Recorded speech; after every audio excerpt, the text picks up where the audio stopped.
Sir ఈవీఎంల పైన Elon Musk ఒక సంచలన స్టేట్మెంట్ ఇచ్చారు సార్. అంటే వాటిని హ్యాక్ చేసే ఆ ప్రమాదం ఉంది, లేకుంటే ట్యాంపరింగ్కి గురయ్యే అవకాశం ఉంది, వాటిని యూజ్ చేయకూడదు అని అంటున్నారు. మరి ఆ అవకాశం కనిపిస్తుంది అంటారా? మరి ఇప్పుడైతే ఏ దేశాల్లో ఈవీఎంలను యూజ్ చేస్తున్నారు? మరి మాస్క్ చెప్పిన ఆ స్టేట్మెంట్ పైన మీ ఒపీనియన్ ఏంటి సార్?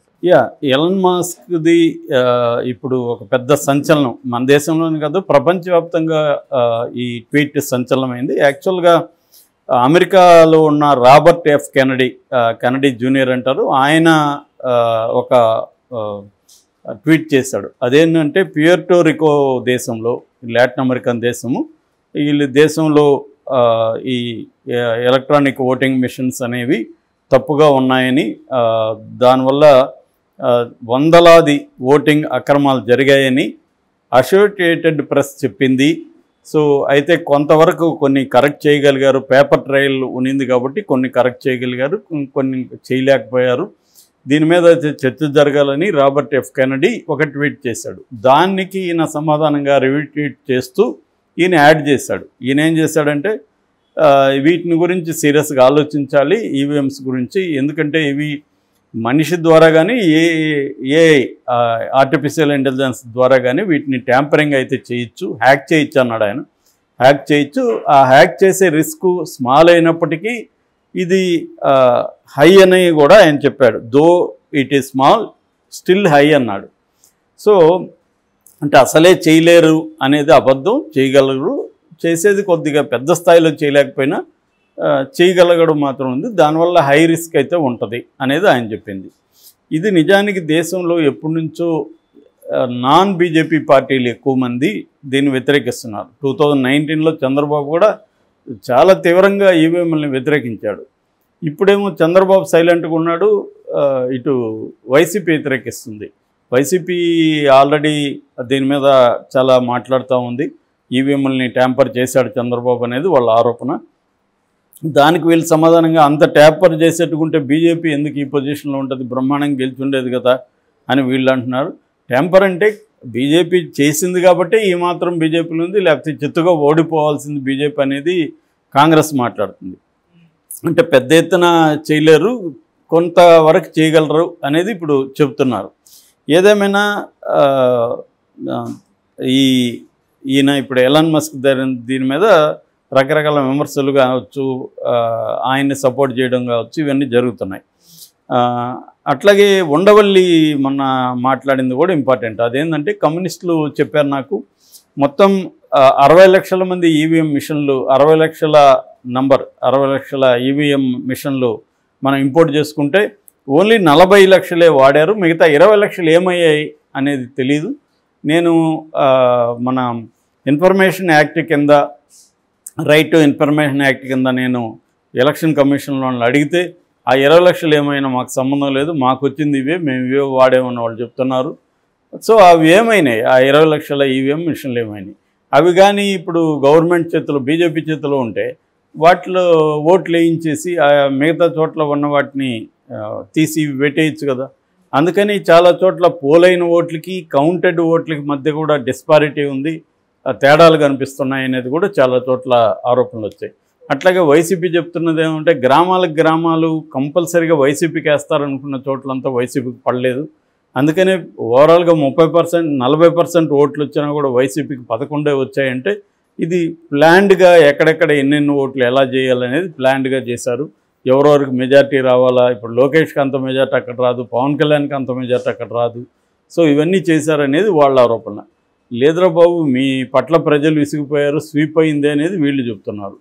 సో ఏదైనా ఆంధ్రప్రదేశ్లో కూడా ఈవీఎంలు ఉంది, దేశవ్యాప్తంగా ఉంది, ప్రపంచవ్యాప్తంగా ఉంది. అయితే ముందుగా ఇండియన్ ఈవీఎంల పరిస్థితి చూస్తే మనకి 77 ప్రాంతం నుంచి కూడా ఈవీఎంలను పెట్టాలనేది అనుకున్నారు. ఎందుకంటే బ్యాలెట్ అనేది విపరీతమైన కాస్ట్లీ వ్యవహారం, దానికి పేపర్ కావచ్చు, దాని తర్వాత కౌంటింగ్ వ్యవహారం కావచ్చు, ఇదంతా భయంకరంగా కాస్ట్లీ, డబ్బులు ఎక్కువ అవుతుంది. రెండోది అప్పట్లో బ్యాలెట్ రిగ్గింగ్లు ఎక్కువ జరిగేవి, బ్యాలెట్ బాక్స్ లింకులు పోసేసేవాళ్ళు, దాన్ని డిస్ట్రాయ్ చేసేవాళ్ళు, ఎత్తుకుపోయేవాళ్ళు, ఇలాంటివంతా ఉంటాయి. కాబట్టి దాన్ని నివారించి ఎలక్ట్రానిక్ ఓటింగ్ మిషన్ తెద్దామనేది ఇప్పుడు ప్లాను. అందువల్ల ఎలక్ట్రానిక్ కార్పొరేషన్, ఈసీఐఎల్ అంటారు, ఎలక్ట్రానిక్ కార్పొరేషన్ ఆఫ్ ఇండియా అనే సంస్థకి మన ఇక్కడ హైదరాబాద్లో ఉంటుంది. అట్లాగే భారత్ ఎలక్ట్రానిక్స్, ఈ 2 సంస్థలకి ఎలక్షన్ కమిషన్ ఈ పని అప్పగించింది, ఈవీఎంలని డెవలప్ చేయమని. అంటే ప్రపంచంలో కొన్ని దేశాలు చేస్తున్నాయి, దానంతా వీళ్ళు పరిశీలించి కొన్ని ఏమో ఇంటర్నెట్ కనెక్షన్ ఉండే ఈవీఎంలు ఉంటాయి, కొన్ని ఇంటర్నెట్ కనెక్షన్ లేని ఈవీఎంలు ఉంటాయి. ఇక్కడ ఇండియాలో ఇంటర్నెట్ కనెక్షన్ లేకుండా ఎటువంటి నెట్వర్కింగ్ లేని ఈవీఎంలు డెవలప్ చేస్తే మంచిదని చెప్పి వీళ్ళు అనుకున్నారు. ఫస్ట్ 1982లో కేరళలో నార్త్ పరవూర్ అనే ఒక నియోజకవర్గంలో ఫస్ట్ ఈవీఎంలను వాడారు. అయితే ఎవరో సుప్రీంకోర్టుకి వెళ్ళారు, ఇది ప్రజాప్రాతినిధ్య చట్టానికి వ్యతిరేకమని, ఎందుకంటే ఆ చట్టంలో ఈవీఎంలు లేవని. దాంతో ఈ ఎలక్షన్ చెల్లదని సుప్రీంకోర్టు తీర్పిచ్చింది. దాని తర్వాత ప్రజాప్రాతినిధ్య చట్టంలో కూడా మార్పులు తీసుకొచ్చారు.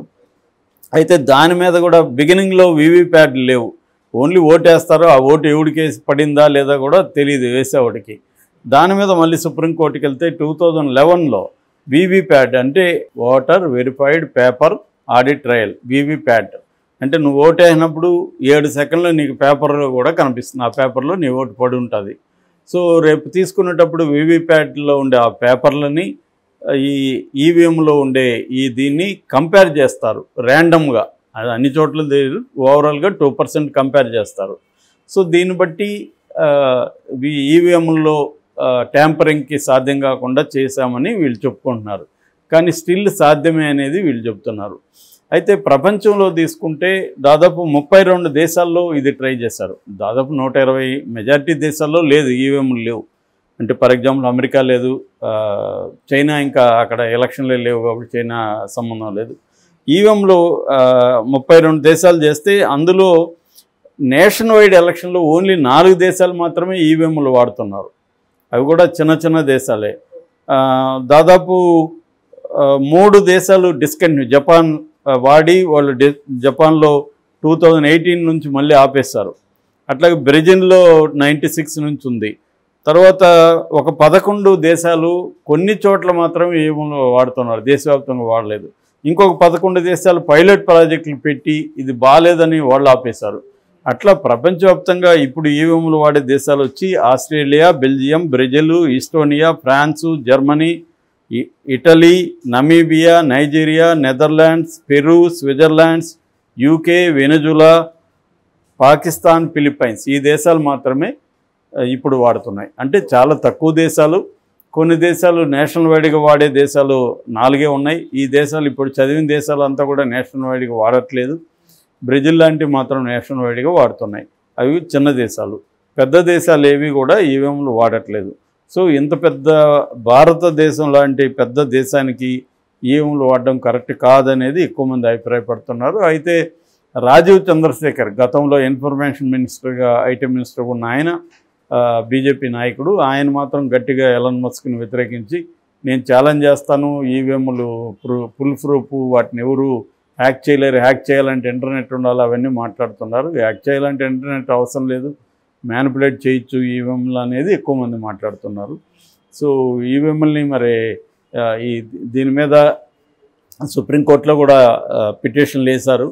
సో ఎప్పుడు కానీ ప్రభుత్వంలో ఉన్న వాళ్ళేమో ఈవీఎంలు సపోర్ట్ చేస్తారు, ప్రతిపక్షాలేమో ఈవీఎంలను వ్యతిరేకిస్తాయి.